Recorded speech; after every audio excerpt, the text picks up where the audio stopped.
Elle ne cesse de revenir dans les discussions entre secteur privé togolais et l'exécutif. Il s'agit bel et bien de la corruption. Pour 81% des entreprises formelles, la corruption reste le principal obstacle au climat des affaires. Cette même situation se fait ressentir chez 78% des entreprises informelles. En 2020, plus de 61% des entreprises estiment que la corruption est très fréquente dans les processus de dédouanement des marchandises. Selon l'Association des grandes entreprises du Togo, AGET, la corruption est présente à hauteur de 53% dans l'obtention des autorisations auprès des institutions publiques et à 52% dans les procédures d'appel d'offres dans les marchés publics. Malheureusement, la loi du 28 juillet 2015 ne protège pas assez efficacement les dénonciateurs de corruption. Les chiffres de l'AGET affichent 97% de la population qui ne veulent pas prendre le risque de dénoncer les faits de corruption à cause de cette loi qui ne définit pas assez explicitement certains termes souvent relatifs aux dénonciations diffamatoires. Au cours des dernières rencontres avec les autorités, l'AGET a fait un nombre de propositions, parmi lesquelles la digitalisation des procédures administratives liées aux opérations des entreprises. Pour l'AGET, la dématérialisation rendra les procédures plus transparentes, efficaces et traçables.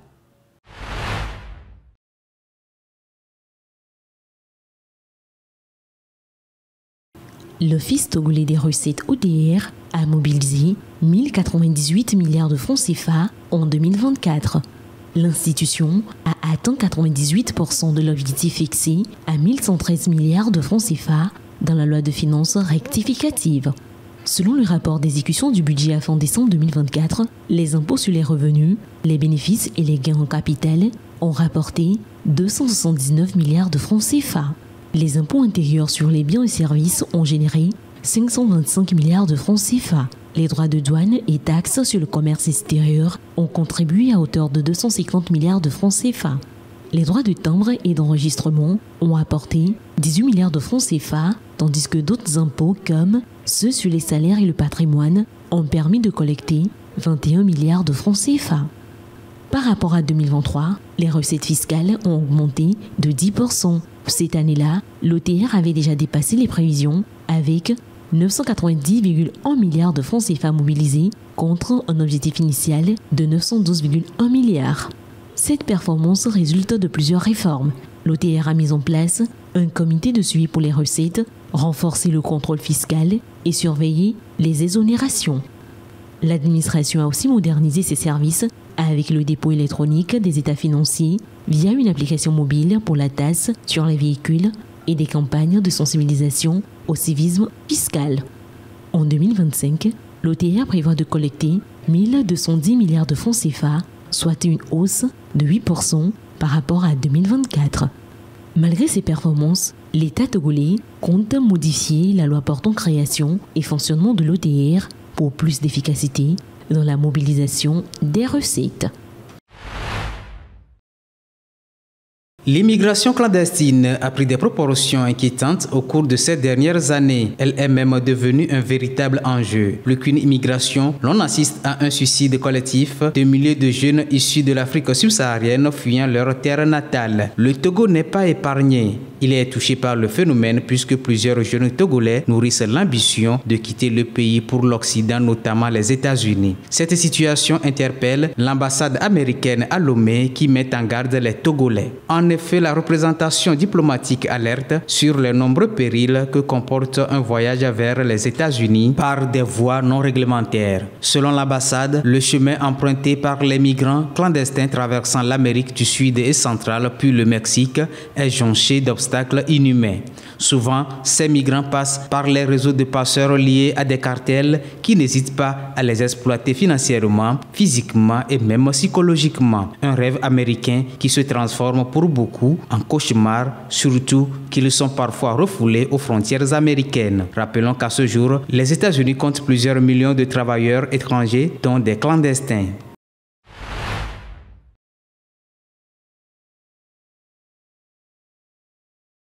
Les autorités sanitaires du Togo intensifient leurs efforts pour freiner la menace grandissante des médicaments vétérinaires falsifiés.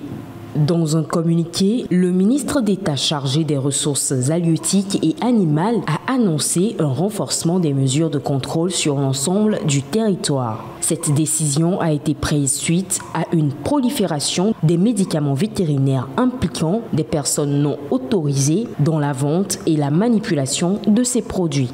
En effet, la prolifération de produits falsifiés ou non homologués représente un risque majeur pour la santé des animaux et met en péril la sécurité alimentaire. Ces produits de qualité douteuse compromettent la productivité animale, affectent la rentabilité des élevages et exposent les consommateurs à des résidus potentiellement toxiques. Pour lutter contre ce fléau, les nouvelles opérations de contrôle seront menées en collaboration avec les forces de sécurité. Ces opérations cibleront spécifiquement les marchés, les circuits informels et les points d'entrée du pays. Dans cette dynamique, les professionnels non agréés exerçant en dehors du cadre légal s'exposent à des sanctions sévères conformément aux lois en vigueur. Parallèlement, les éleveurs sont encouragés à privilégier les circuits autorisés et à signaler toute activité suspecte. Pour les autorités, la lutte contre les médicaments vétérinaires falsifiés est cruciale pour assurer la durabilité d'un secteur de l'élevage qui contribue significativement à l'économie nationale. Notons qu'en 2020, plus de 3 tonnes de faux produits vétérinaires ont été détruits à Kara dans le cadre d'une campagne d'assainissement des marchés.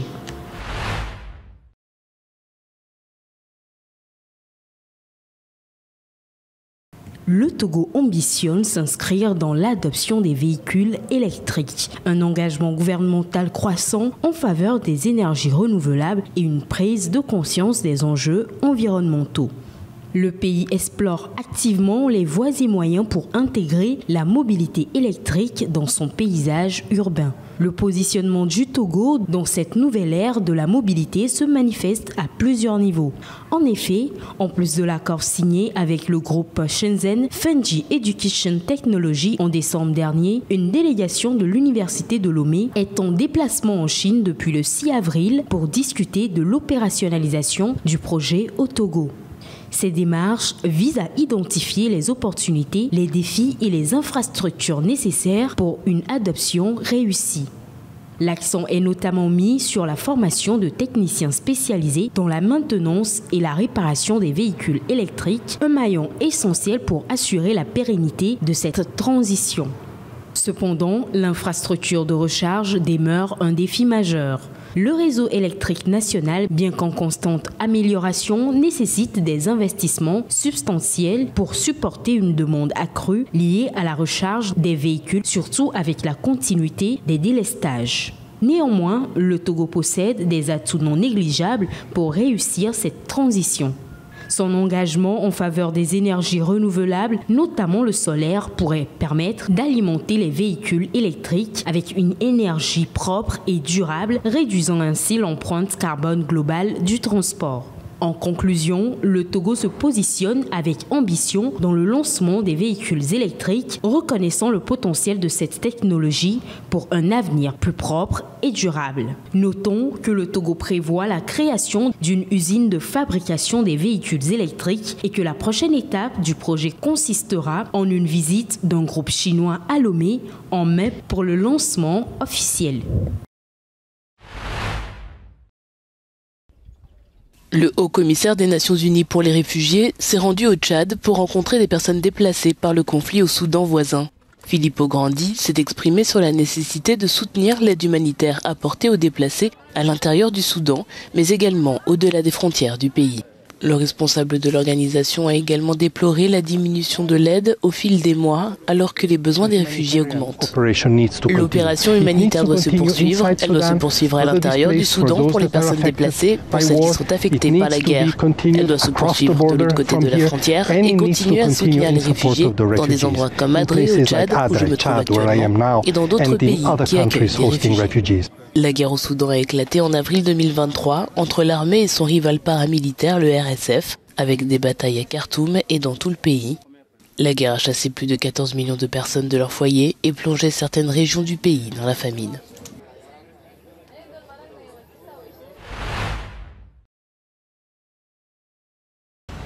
Sans elles, aucune paroisse ne pourrait fonctionner. Et pourtant, elles n'ont toujours pas voix au chapitre ni accès au poste de direction. Ce jeudi, pour la première fois, les femmes catholiques se mettent en grève pour montrer à quel point elles font des tâches indispensables dans les églises. C'est le cas de Mathilde, avocate à Paris.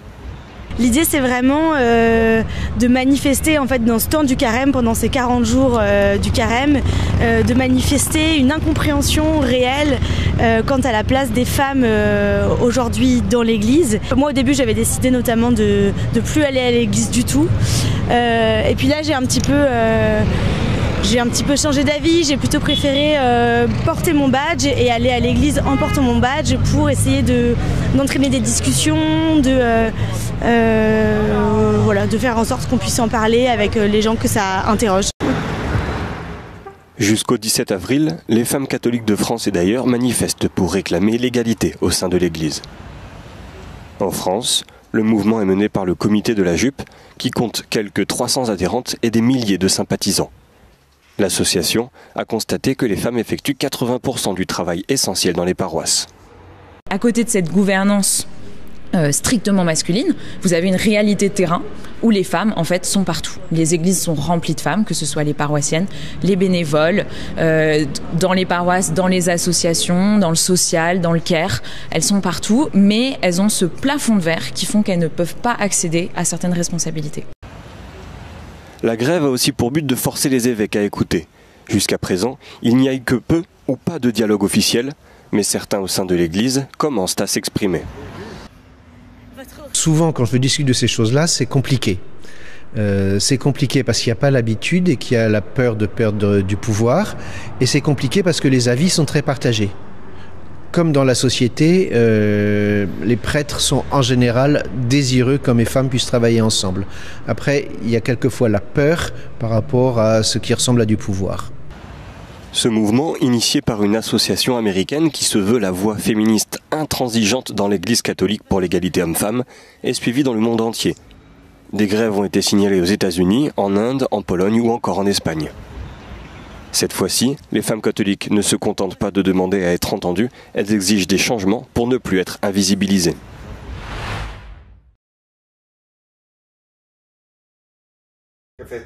La classe politique espagnole est divisée sur l'augmentation des dépenses de défense proposées par l'Union européenne. Le gouvernement de Pedro Sánchez a approuvé un plan de plus de 2 milliards d'euros pour stimuler l'industrie de l'armement. Mais des tensions n'ont pas tardé à apparaître entre le Parti socialiste du Premier ministre et la formation Sumar, son partenaire de gauche radicale. Con la defensa, con el proyecto de futuro y atendiendo también al requerimiento de la presidenta Ursula von der Leyen. Han aprobado esa transferencia, esa modificación de crédito de 2.084 millones de euros para poder atender las capacidades y los proyectos más necesarios y que ya estaban aprobados, ¿no? Obviamente ha habido tensión no solo en el gobierno de coalición, dentro de los propios partidos de la izquierda, ¿no? Pero es evidente que el Partido Socialista opera de una manera más cómoda en este diálogo con una Comisión Europea muy amiga del rearme, mientras que el otro socio, en este caso Sumar, no nos sentimos así de cómodos. Du côté de l'opposition, le Parti populaire reconnaît la nécessité de stimuler les investissements dans la défense, mais critique la décision du gouvernement espagnol d'augmenter le budget national. Hay que aumentar ese gasto en defensa, ese compromiso de toda la Unión Europea y por tanto también de España, así que lo apoyamos desde el Partido Popular. Y estamos en continuas prórrogas de un presupuesto ya prorrogado. Esto crea una inseguridad jurídica, no hay una situación igual en toda Europa. En materia de gasto de defensa no tienen ningún plan.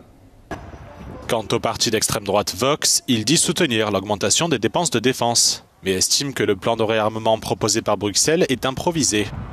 Llevamos años exigiendo el aumento del gasto de defensa, en primer lugar por cumplir nuestros compromisos internacionales en el ámbito de la OTAN y en segundo lugar por garantizar las necesidades de la defensa nacionales. El problema es que el plan de rearme, como todo lo que sucede aquí en Bruselas, es una improvisación. L'Espagne consacrait jusqu'à présent 1,28% de son PIB aux dépenses de défense, loin derrière les 4% de la Pologne ou les 2,06% de la France. Une large majorité de Hongrois soutient le renforcement des lois contre les trafiquants de drogue, selon un récent sondage. Les 2/3 de la population du pays seraient favorables aux nouvelles mesures du gouvernement de Viktor Orban, qui alourdissent les peines contre les dealers. La police hongroise a effectué de nombreuses descentes ces dernières semaines et saisi d'importantes quantités de drogue dans plusieurs régions du pays. Mais selon un expert, le renforcement de l'une des législations les plus sévères de l'UE en matière de drogue est davantage une promesse électorale qu'une véritable réponse. Peter Charoschi estime en effet que la répression ne s'attaque pas aux véritables causes du problème et prône la mise en place de programmes de soutien aux toxicomanes.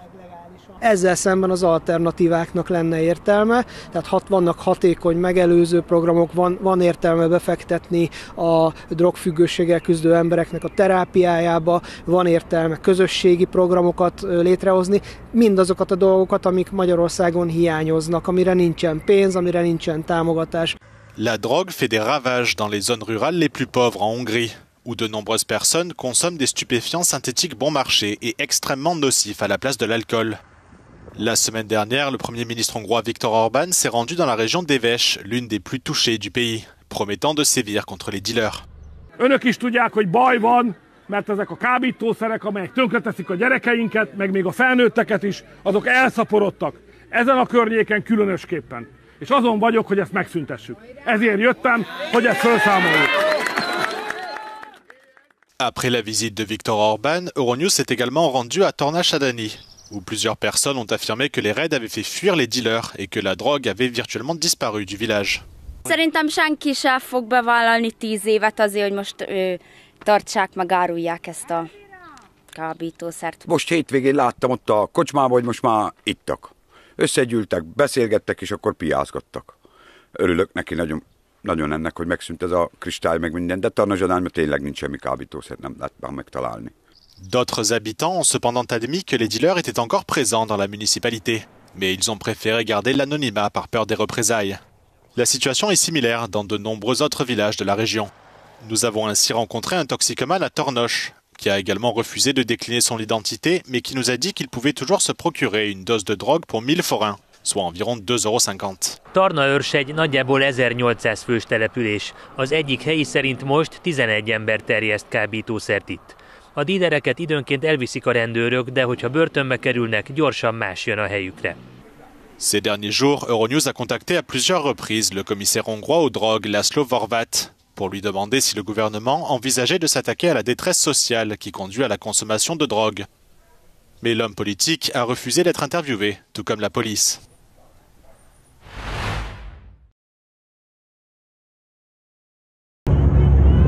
Un hélicoptère s'est écrasé ce jeudi dans le fleuve Hudson avec à son bord 6 personnes, 3 adultes et 3 enfants selon les autorités locales, alors qu'il survolait New York avec ses vues spectaculaires sur ses gratte-ciel et la Statue de la Liberté. Le pilote et les passagers, une famille espagnole, ont perdu la vie, a annoncé le maire de New York, Eric Adams, qui déplore un accident tragique.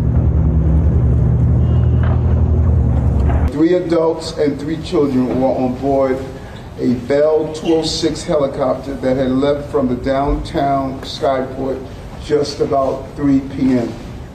The pilot and the family visited from Spain with our preliminary information as of this time. L'une des victimes est le PDG du groupe industriel allemand Siemens en Espagne. Plusieurs personnes ont vu l'hélicoptère se disloquer en vol avant de s'écraser vers 15 h heure locale.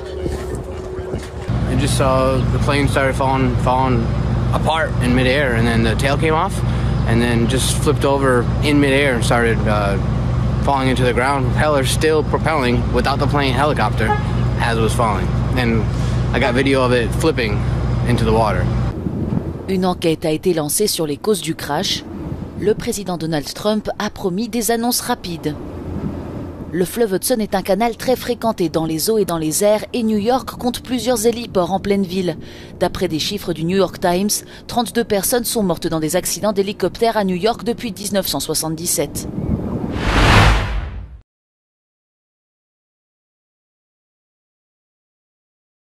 À Pékin, le président chinois Xi Jinping a appelé l'Union européenne à résister ensemble face à la guerre commerciale lancée par Donald Trump lors d'une rencontre avec le Premier ministre espagnol Pedro Sánchez ce vendredi. Confrontée à des droits de douane américains qui atteignent désormais 145%, la Chine cherche à renforcer ses relations commerciales avec d'autres partenaires. Xi Jinping a insisté sur la nécessité pour l'Union européenne de protéger ses intérêts communs avec la Chine et de résister aux pressions extérieures. Au cours de nos réunions, nous avons convenu que le développement des relations entre la Chine et l'Espagne repose sur une détermination stratégique et une coopération gagnant-gagnant, dans l'intérêt commun des deux parties et à long terme. À l'heure actuelle, des changements inédits depuis un siècle se produisent dans le monde entier à un rythme accéléré. Ce n'est que par la solidarité et la coordination que les nations pourront promouvoir le développement et la prospérité à l'échelle mondiale. Pedro Sánchez a souligné devant la presse que bien que l'Espagne et l'Europe accusent un déficit commercial important avec la Chine, il est essentiel de ne pas laisser les tensions commerciales freiner le potentiel de croissance des relations entre la Chine et l'Union européenne. La Chine a annoncé ce vendredi porter ses surtaxes douanières sur les produits américains à 125%.